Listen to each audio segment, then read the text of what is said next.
Good morning, Facebook family. This is the Epigenetic Whisperer, just hanging out in downtown San Francisco, actually. Very beautiful sunny day. I'm at a cafe outside. His sister Sophia has just gone in for her surgery for her natural breast fat transfer. And it's going to be a few hours, 3 or 4 hours, so I've got some time to kill. I'm here smoked some of my sativa cannabis, feeling pretty good and feeling pretty calm. I've got some nice latte going on here, no sugar, and you know, just wanted to talk a little bit and share like what was on my mind lately. And let's take a look at San Francisco, where I'm at. Actually, you can take a look at it, where I'm at today. So there you go. That's where I'm at today. But yeah, I had this interaction with a Facebook follower earlier today, and it's been one of several that I've noticed. And I've made a post on this today too. And I rose from the dead like 2 years ago, about now, proverbially speaking, right? Well, a lot of you know, went through one of the darkest night of the soul journeys. I was by myself for 8+ years. So, but the last 2 years I've been healing. I've been on Facebook, I've been active, and I've noticed a lot of things, especially about the spiritual community. And I'm just constantly taken aback on how much collective trauma and damage resides in this community. And a lot of people get triggered when I talk about this, because usually they personalize it. If you're personalizing it, that should tell you something, why you're getting triggered. Maybe you should look within. I know I'm pretty good at that. I'm good at triggering people. It's just kind of my thing. I just like to speak truth. I'm not here to make people's life miserable. You know, it's all about light and love and consciousness. But the thing that happens, like when you're strong with your own healing and your boundaries, you know, I went through, again, my isolation, how much shadow work I did. As an empath, I finally learned boundaries too. Boundaries were huge for me because they've been trampled on my whole life. And it's fascinating watching the spiritual community in action. It really is. There's just so much collective trauma, projection, mother, father wounds. And yet, what I get from the spiritual community almost on a daily basis, the traumatized ones, is they project this out to me and say, I'm this way. It's amazing, right? Never mind the fact that, you know, again, like I'm a strong empath. I can feel stuff. I'm very observant. I don't pretend to know anyone's life because I'm not around them either, but I am a pretty perceptive person, and usually I read energy pretty well. I can't say the same for everyone else because there's a lot of collective trauma out there. So I don't receive that, because the stuff I get to me, I'm the most open book there is. Like, I'm always looking within. And it's amazing. Like, just even today, I had a female, one thing that happens a lot in the spiritual community, especially with the feminine, is there's this idea of coming in and trying to be helpful, and I call it mother henning, and so does Sophia. Mother henning. It's this idea that, you know, someone I don't know, a female I don't know, tells me what to do, or tells me not to do this, or trying to tell me or give me unsolicited advice, or it's a very mother henning type of energy, right? So like any boundary that I have, I've done a lot of healing. And there's a lot of traumatized females out there too. I love everybody, but I have very strong boundaries. And it's the concept, say like, so then this other guy comes in who's just following me. And of course he had to butt in.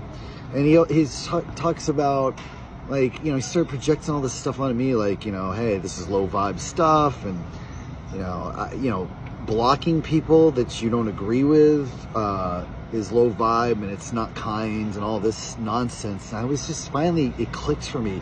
The collective trauma and the groupthink in the light and love community it's bizarre. I view the community seriously as there's no boundaries with them. If you identify as one of these people and you get triggered, I'm sorry, but it feels like this light and love message is all about, well, you just accept everybody for who they are, and no matter what they say to you, there's disagreements, and you're just supposed to accept it, and you're all supposed to just grow in light and love, and that's all there is to it. And if you're the one putting up boundaries, wow, you're bad, you're evil, I start projecting onto you. I get this all the time, because for the light and love community, the damaged one, they don't know what to think of boundaries. Like someone who puts up boundaries and say, I'm not tolerating this type of language, I'm not tolerating this type of behavior, I'm not tolerating this type of energy. They just start vomiting like online. And this guy just kept going. I'm like, does this guy ever spend any time with me? Have we had coffee together? Have we spent any personal time together? I mean, the traumas, this is why I have troubles with a lot of the masculines too, males. They come in, they start preening, they start telling me what's what. They're like, oh, there wasn't mother henning there. I'm like, yeah, actually there was. It's my page, right? My boundaries. And, there's certain energies I'm just not going to accept. And there's this idea that whether it's in person, like there's people I'm not going to spend time in person either. Whether it's online or in person, like I, at this point in my life, do not have time for any energies that I don't vibe with, that are saying things that are passive aggressive. I'm reading energies, I'm feeling things. You're arguing with me on my page. Like my page is not here for a debate. People think they come in and say, oh, I'm going to debate you, or I think you're wrong, or this, that. I'll just block you. I don't care. I'm not here for the debate. I'm here to use my voice, right? We can discuss things. If people are respectful, I'll discuss anything. But yeah, I got very strong boundaries. And the spiritual community seems to have a lot of problems with that, at least a lot of the damaged ones. This collective trauma, it's insane. It's like, no, I'm light and love too, but I also have strong boundaries and I've healed a lot of shadow. And no, you can't come in and just say and do whatever you want. And no, I'm not going to keep my access open to you. No, it's like, you behave this way, I'll tell you about it. I'm like, this is a boundary. I'm not going to accept people personally attacking me or personalizing things or doing projections or me trying to having to explain to them why something's like a mother hen example or not, and they can't even see it.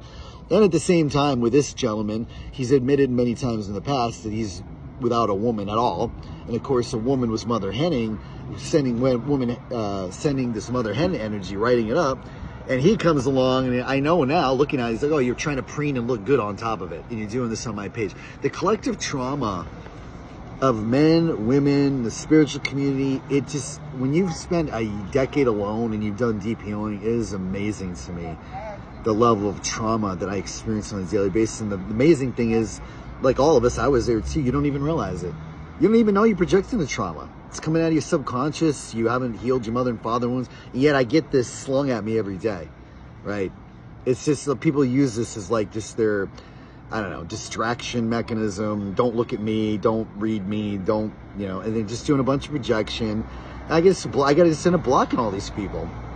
So anyway, just some reflections on the human race, the level of collective damage out there.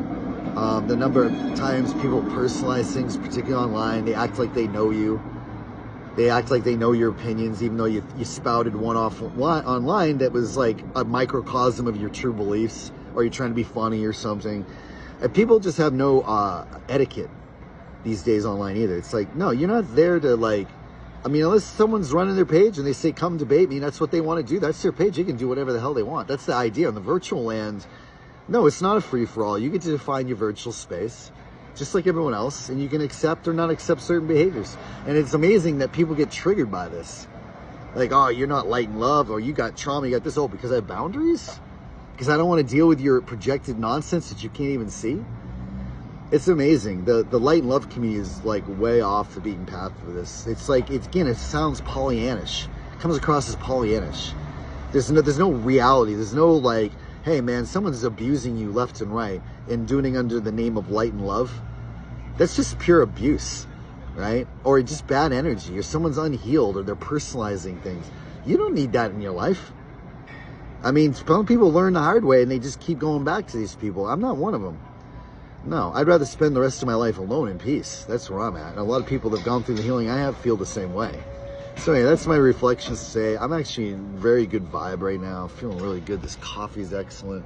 The sun here is gorgeous. Holding good space for my Sevi, my one. She's going through something.